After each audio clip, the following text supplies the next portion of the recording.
Olá, muito boa noite para você. Estamos de volta para mais uma DR, começando agora na TV Brasil, no aplicativo TV Brasil Play e no YouTube. Eu sou o Leandro Demore e este é o Dando a Real. A gente traz aqui sempre as personalidades que agitam as redes sociais, a política e a vida dos brasileiros. É um prazer enorme ter a sua companhia. Vamos lá? Vamos juntos? Porque está começando mais um papo reto, quente e direto. A nossa DR vai começar. Bora!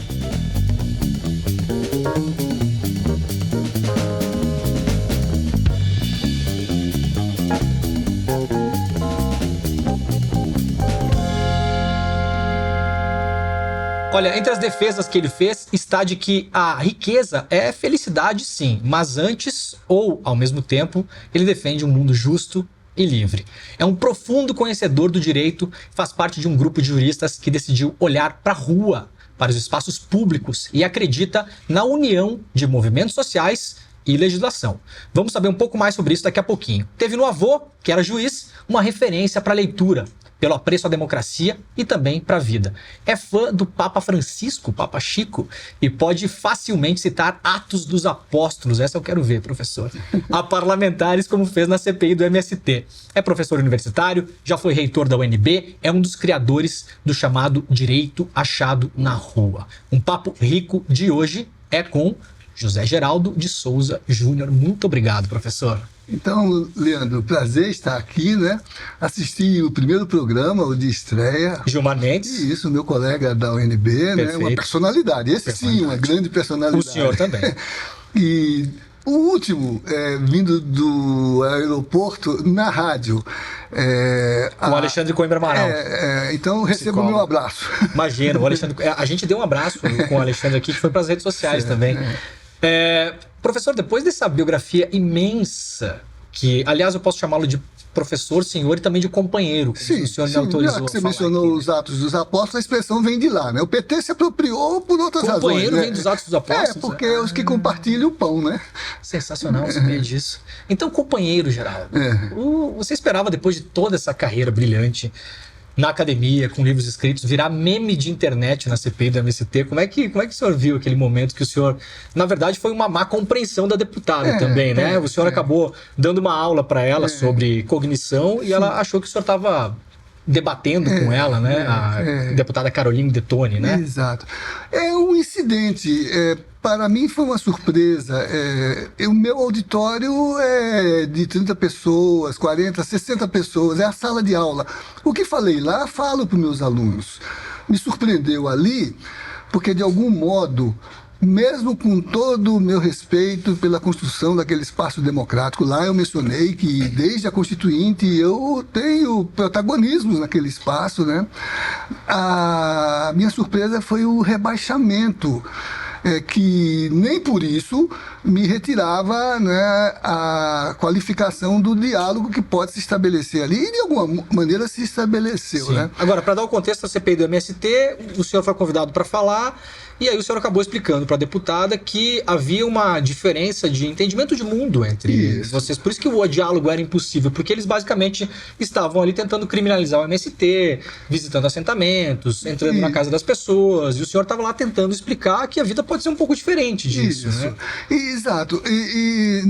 Na linha de encontrar, né, um mediador, tradutor da possibilidade, desde que houvesse disposição de abertura para ouvir a narrativa do outro, né, o que parecia um pouco impossível. Daí a minha necessidade de fazer metáforas, já que a narrativa discursiva era impossível, né, eu tentei fazer aquelas metáforas, mas me incomodei bastante com o modo como repercutiu, inclusive nos memes. Até escrevi uma carta para ela, dizendo que o meu esforço era legítimo, de tentar uma troca de entendimento.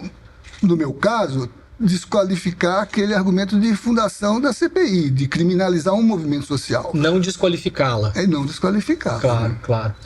Professor, eu li uma entrevista sua e eu queria puxar uma coisa que acontece hoje para a gente voltar para a história e ver se a gente consegue encaixar um raciocínio, que é o seguinte.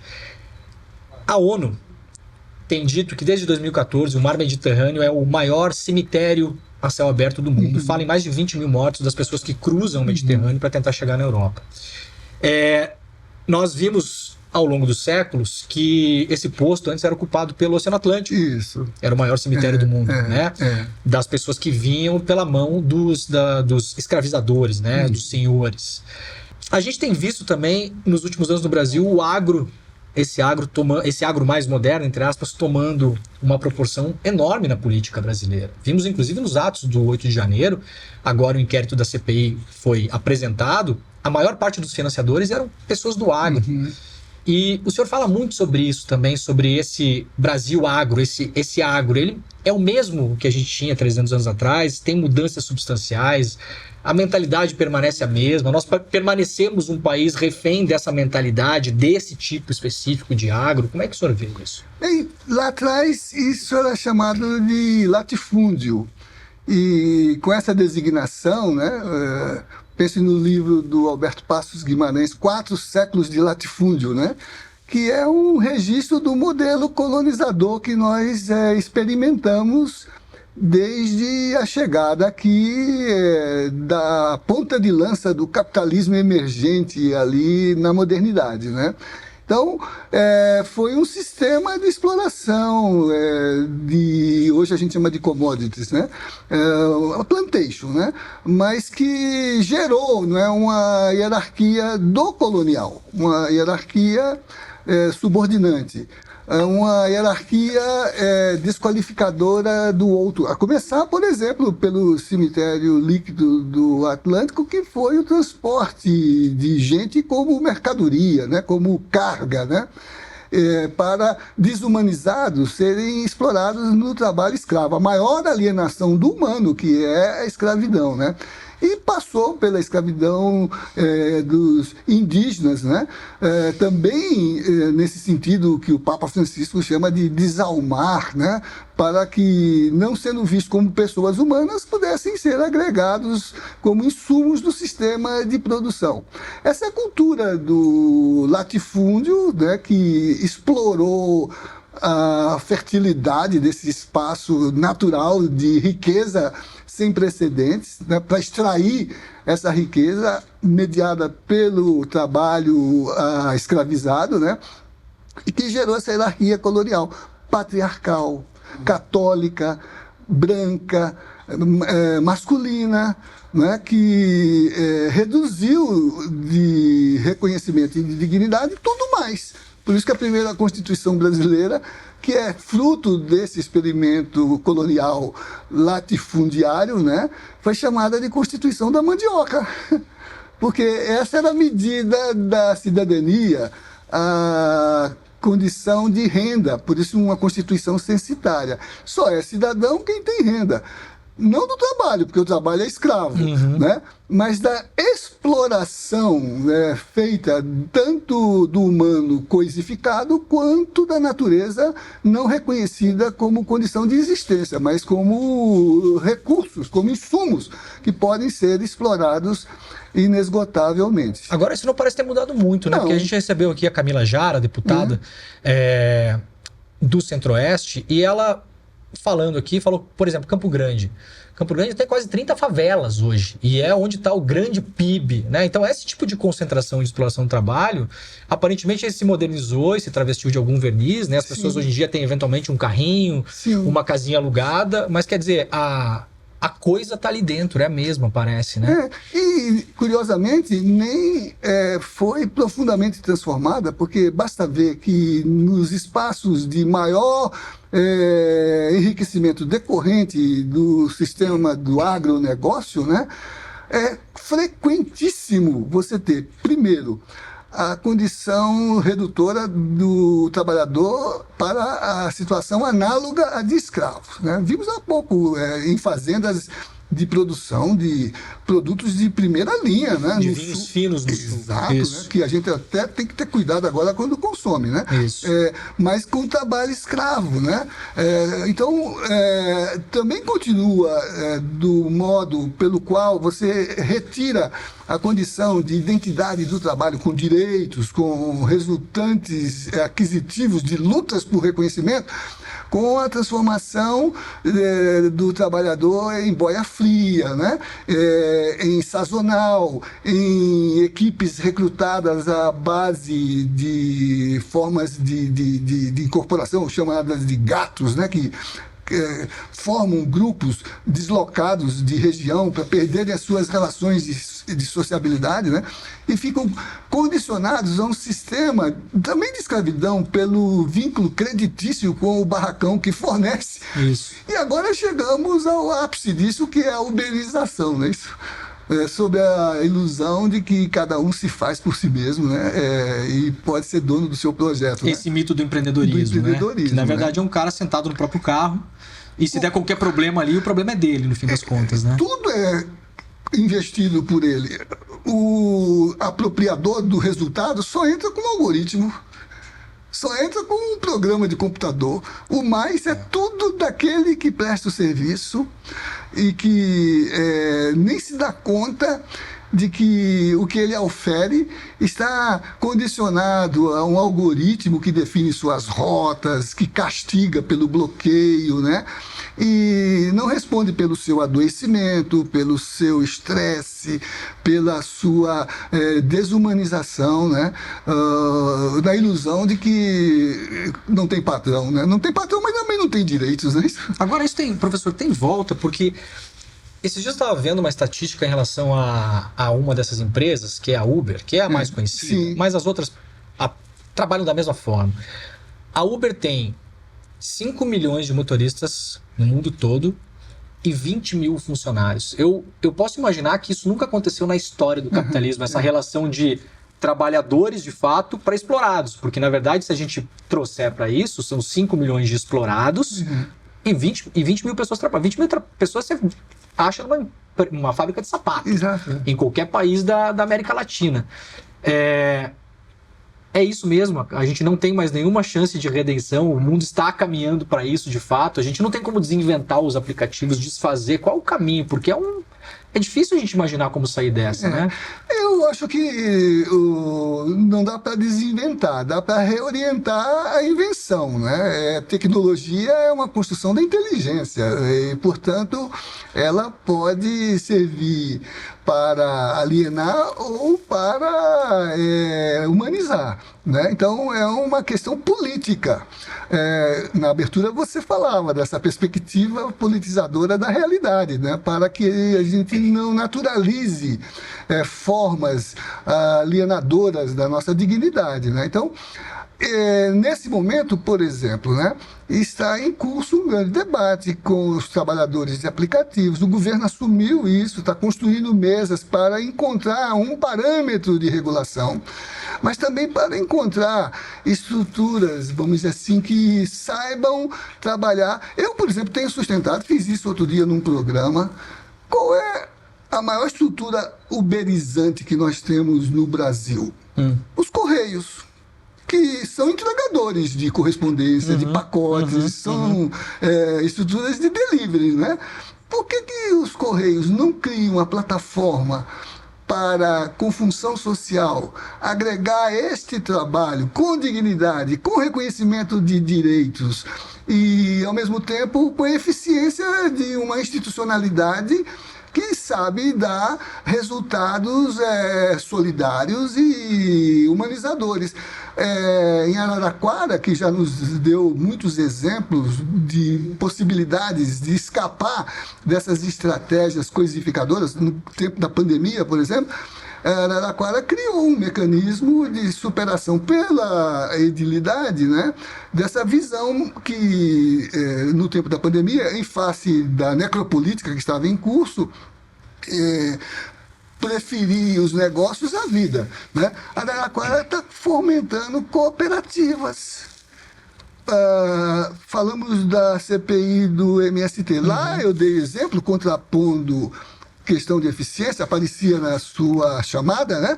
Que, por exemplo, o MST lançou ações na Bolsa de Valores para capitalizar suas cooperativas e, com isso, criar uma agricultura com base na produção familiar e num resultado que fosse satisfatório à satisfação alimentar como direito humano, a alimentação como direito humano. Perfeito. Livre de agrotóxicos, né? Livre de transgênicos. Né? Então, é sempre possível. Dá para hackear esse sistema de algum modo. Boa expressão. Através da política. Hackear para construí-la como um fundamento da dignidade e dos direitos, né? Acho que os Correios deviam entrar nessa, né? Mas não sei se o presidente vai me ouvir, né? Espero que seu programa chegue a ele. Chama ele daqui um dia. Espero. Chegará a ele. Professor, tem uma cena da sua vida que eu gostaria de reconstruir. Seu primeiro emprego foi numa fábrica em São Paulo. O senhor ainda era um jovenzinho, aprendiz, né? Aprendiz. E tem uma cena que o senhor vê pela janela os tanques de guerra do Exército na Dutra. A caminho do Rio de Janeiro, né? A caminho do Rio de Janeiro, no 31 de março de 64, e aquilo seria o golpe militar. Você pode reconstruir essa cena para a gente entender como é que foi isso?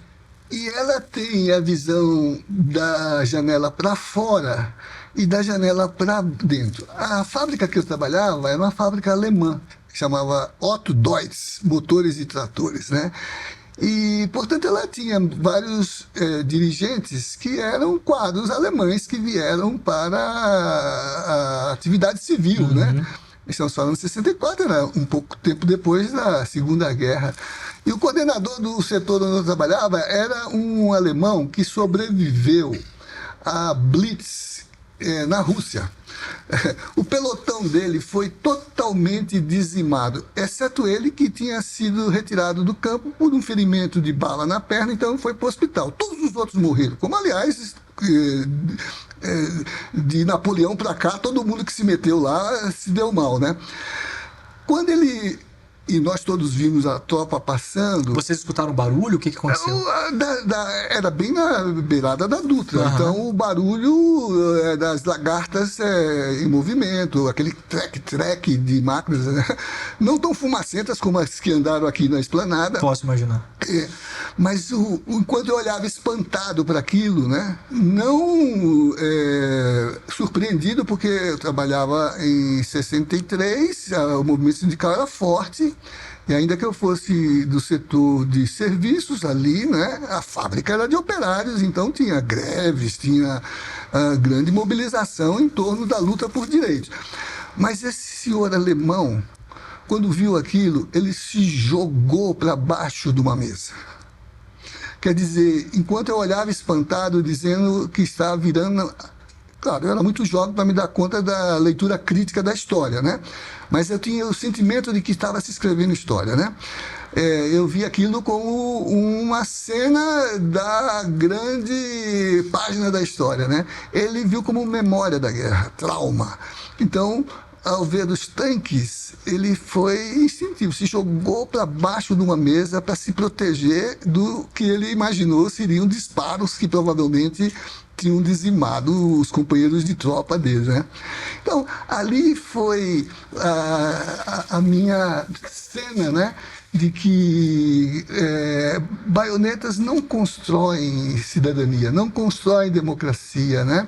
Violência, no sentido bruto do termo, né? Não elabora a política, né? A política tem que ser construção dialogada, de projeto de sociedade, né? De projeto de democracia.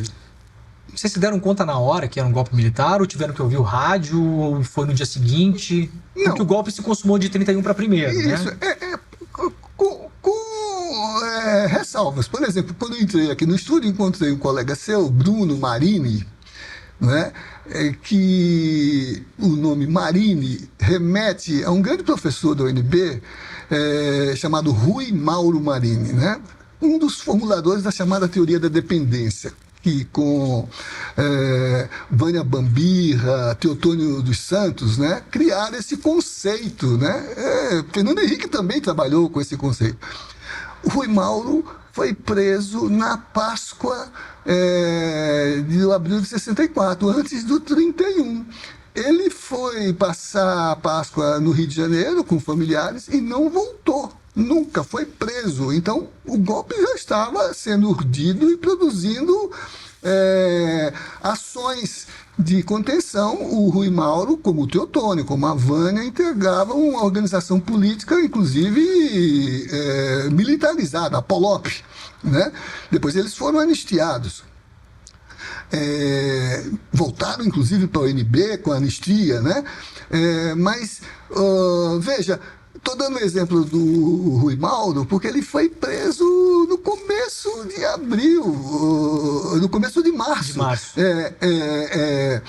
Logo, o golpe já estava em andamento, a logística dele já estava em andamento. No 31, foi a mobilização das tropas para consumar o golpe. Foi o 8 de janeiro, só que o 8 de janeiro não deu certo, não é isso? Graças a Deus. Né? Professor, o senhor é um dos criadores do direito achado na rua. Sim. E é uma leitura do direito muito diferente do que a gente se acostumou, porque o direito brasileiro também tem essa origem nas cortes, né? A gente chama de corte até hoje, é o nome da corte. E tenta fazer um certo equilíbrio entre o direito que a gente conhece, que é geralmente o direito do andar de cima, e um direito que possa atender de algum modo o direito do que a gente conhece como o andar de baixo, principalmente os movimentos sociais. Eu queria entrar numa discussão, a gente estava falando antes da uberização, e há uma grande discussão hoje também em relação ao próprio marxismo, porque se o motorista é dono do próprio carro, então se ele é dono dos bens de produção, se ele não é, deu uma misturada na coisa toda, né?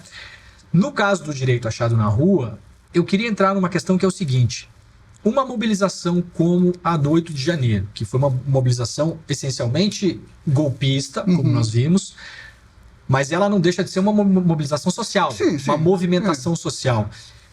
Vendo o que aconteceu no 8 de janeiro, o senhor chegou a repensar algumas coisas que talvez podem se encaixar para algumas situações e não para outras? Ou qual é exatamente a fundamental diferença entre uma mobilização como nós vimos no 8 de janeiro e uma mobilização social de base como o MST, por exemplo? Eu pergunto isso porque muita gente da extrema-direita faz essa confusão. Mas faz maliciosamente.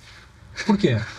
Pela razão de querer dar um fundamento que legitime a sua prática, que, de certo modo, é antidemocrática e desconstituinte.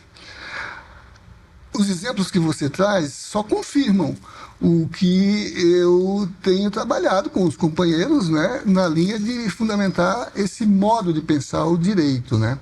Seja qual for a questão que designe no jurídico, no social, né, de modo muito geral, é a maneira de traduzir pela política a consciência que a gente desenvolve na história de que o humano é uma experiência de dignificação contínua. Nós não nascemos humanos, a biologia não nos define. O humano, os filósofos dizem, é uma experiência na história. Nós nos tornamos humanos. Hegel dizia isso, e hegelianamente, por exemplo, Simone de Beauvoir fala assim em relação às mulheres. Não nascemos mulheres, nos tornamos mulheres, não é isso? Então, o que é que caracteriza esse processo de humanização? É uma luta por reconhecimento da dignidade do humano que se instala na sua experiência comum no contexto histórico de humanização. Então, é algo que afirme a dignidade do humano, não que retire a dignidade do humano, né? Escravidão, segregação, apartheids são regulados em constituições, em regras, né? São legais em algum momento. São legais, né? Então, o direito não pode ser a norma. Todo mundo produz norma, né? O crime organizado produz norma. O Tribunal do Crime? Exato, acabamos de ter um exemplo disso como figura de retórica na análise de um fenômeno de poucos dias no Rio de Janeiro, né? Então, o que é que faz com que uma norma não seja uma apropriação possessiva da regulação para realizar um objetivo circunscrito, privatizante, é uma apropriação possessiva? É que só é direito, do ponto de vista filosófico, aquilo que emancipa, que não carregue elementos de alienação, pelas expoliações, a exploração desumanizadora. Nesse caso, o marco temporal, por exemplo, vai na contramão disso. E foi o que o ministro relator disse. Porque ele é um uso do direito. Isso. Então, o que acontece no 8 de janeiro? É uma mobilização social, mas para criar um sistema universalizante, legítimo, recíproco, compartilhado de políticas que transformem e aprofundem a condição realizadora dos direitos, que é a democracia, que é o respeito à Constituição? Não, eles pediam o contrário. Eles pediam a destituição democrática por uma intervenção de pretorianos em interesse de um modo de apropriação da riqueza social. Mais bonito, enquanto exemplo, você vai lembrar, você falou do marco temporal, foi quando o acampamento Terra Livre estava se instalando em Brasília, seu encontro periódico para reivindicar políticas públicas, e num determinado dia, um 7 de setembro, às vésperas do 7 de setembro, as mulheres principalmente, de braços dados com as expressões de todos os movimentos sociais que lutam por democracia, dignidade, caminharam em direção ao Supremo Tribunal, libertando a praça, que estava usurpada, estava sequestrada pelos tratores, pelos caminhões, pelos acampamentos dos intervencionistas. E lá da tribuna do Supremo Tribunal Federal, os indígenas formados em direito pelas políticas de ações afirmativas das universidades públicas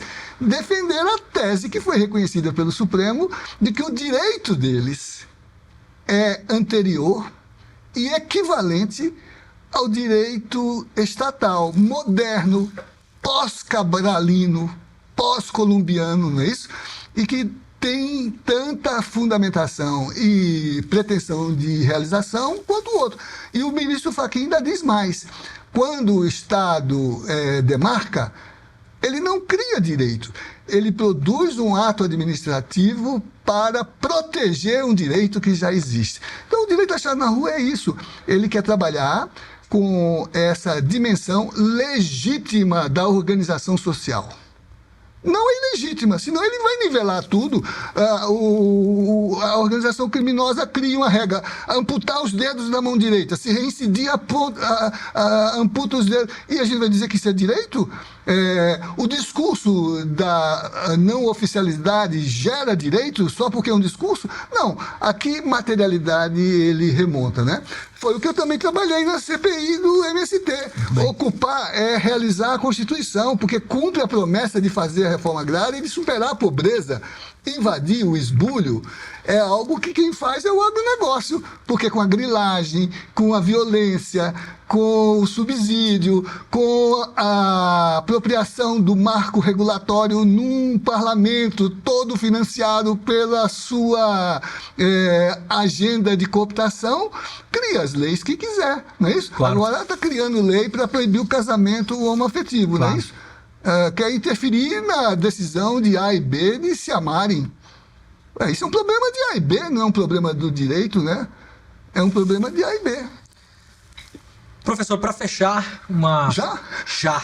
Nosso programa é docemente curto. Uhum.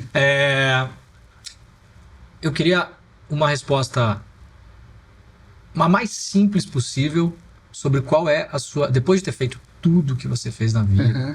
Escrito livros, participado de convenções, ter sido reitor, trabalhado no governo, no Ministério da Educação também. Fui diretor de políticas do ensino superior lá. Exatamente. Com o Cristóvão Reitor, né? Isso. Ministro. Qual é a sua utopia? Está escrita na minha narrativa, né? Concretizar uma sociedade em que a justiça seja o garante da paz, né? E aí volta ao seu chamado inicial. É como está lá na Constituição dos Apóstolos. Dar a cada um, não o que é seu, porque senão você dá o rico a riqueza e o pobre a pobreza numa sociedade hierarquizada. Dar a cada um conforme a sua necessidade. e incorporar cada um no processo transformador da sociedade conforme o seu trabalho, né? Que eu acho que isso é a mediação da justiça que realiza a paz. Quem quer a paz tem que construir a paz, e isso se faz pela justiça, né? Então essa é a minha utopia.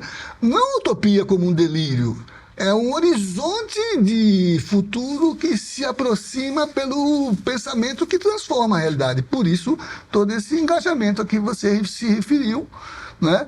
O que me inspirou lá atrás, me inspira hoje e me inspirará amanhã. Muito bem. Professor, muito obrigado. Foi reto o papo? Foi reto e direto e muito bom.